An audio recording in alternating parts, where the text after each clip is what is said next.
Class 9 History Chapter 1 3.2 A Director Rules France। France में director शासन के बारे में हम इसमें पढ़ने जा रहे हैं।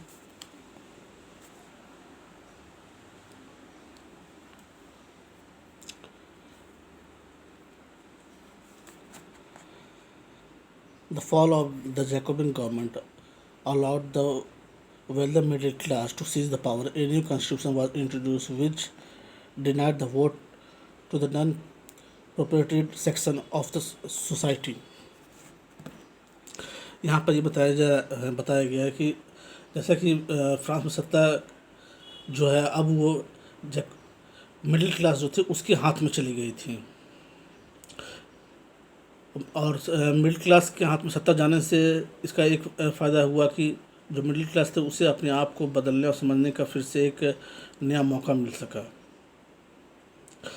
नए संविधान के तहत संपत्तिहीन और जो लोग थे उनको मताधिकार से वंचित रखा गया था। इस संविधान में चुनी गई विधान परिषदों में यह प्रावधान किया गया कि जो ऐसे लोग हैं उनको भी मत देने का अधिकार प्रदान किया जाए।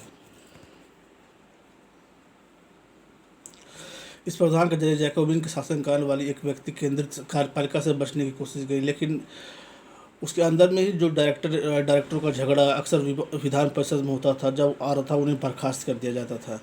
इस परिस्थिति का फ़ायदा उठाकर नेपोलियन बोनापार्ट के उदय का मार्ग प्रशस्त हुआ। सरकार के स्वरूप के इन सभी परिवर्तन के दौरान स्वतंत्रता, समानता और आपसी प्रेम आदर्श बने रहे। इन मूल्यों ने आगामी सदी में न सिर्फ फ्रांस बल्कि पूरे यूरोप में भी आंदोलन को प्रेरित किया।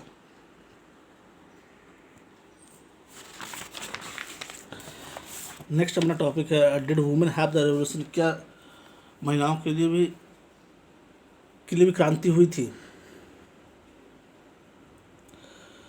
तो यहाँ पर हम देखते हैं कि महिलाओं ने शुरू से ही फ्रांसीसी क्रांति में अहम योगदान रहा है। उन्होंने उम्मीद थी कि इसके आज़ादी मिल जाने के बाद उनके भी इस योगदान को सराहा जाएगा, मगर ऐसा नहीं हुआ।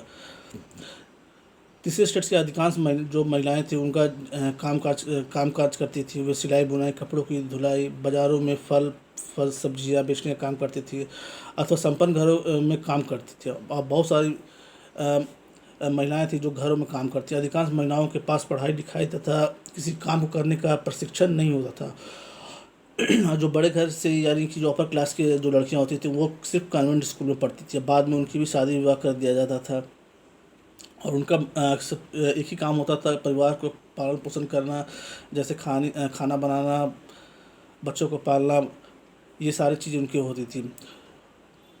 महिलाओं ने अपने हितों के इसके साथ साथ मगर इसके बाद चीज़ें बदलती गई। महिलाओं ने अपने हितों को हिमायत करने के लिए उस पर चर्चा करने के लिए खुद की राजनीतिक क्लब बनाना शुरू किया, अखबारें निकाली ताकि लोगों को इसके बारे में बताया जा सके। फ्रांस के विभिन्न नगरों में महिलाओं के लगभग 60 क्लब अस्तित्व में आए, जिनमें इस तरह की बातें की जाती थी। सबसे मशहूर उसमें the society of revolutionary and Republican women सबसे मशहूर था। 1791 में संविधान ने उन्हें निष्क्रिय नागरिक का दर्जा दिया था, किंतु महिलाओं ने मताधिकार, असेंबली में चुने जाने तथा राजनीतिक पदों की मांग रखी। उनका मानना था कि नई सरकार उनके हितों का प्रतिनिधित्व करे।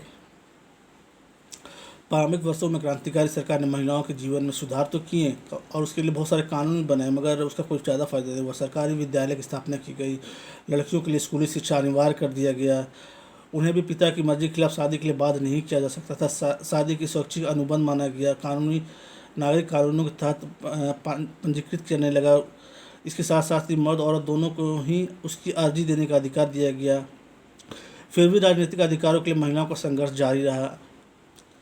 आतंक राज दौरान महिलाओं ने क्लबों को बंद करने और उनकी राजनीतिक गतिविधियों पर प्रतिबंध लगाने वाले कानून लागू किया गया। कई जानी मानी महिलाओं को गिरफ्तार कर लिया गया और उनसे कुछ को फांसी पर भी चढ़ा दिया गया। मताधिकार और समान वेतन के लिए महिलाओं का आंदोलन अगली सदी में भी चलता रहा। मताधिकार का संघर्ष 19वीं सदी के अंत में एवं 20वीं सदी के प्रारंभ तक अंतर्राष्ट्रीय मानवाधिकार आंदोलन के जरिए जारी रहा। क्रांतिकारी आंदोलन के दौरान फ्रांसीसी महिलाओं को राजनीतिक प्रेरणा स्मृति के रूप में जिंदा रखा गया। अतः 1946 में लास्ट में उन्हें फ्रांसीसी महिलाओं को भी मताधिकार का हासिल हुआ।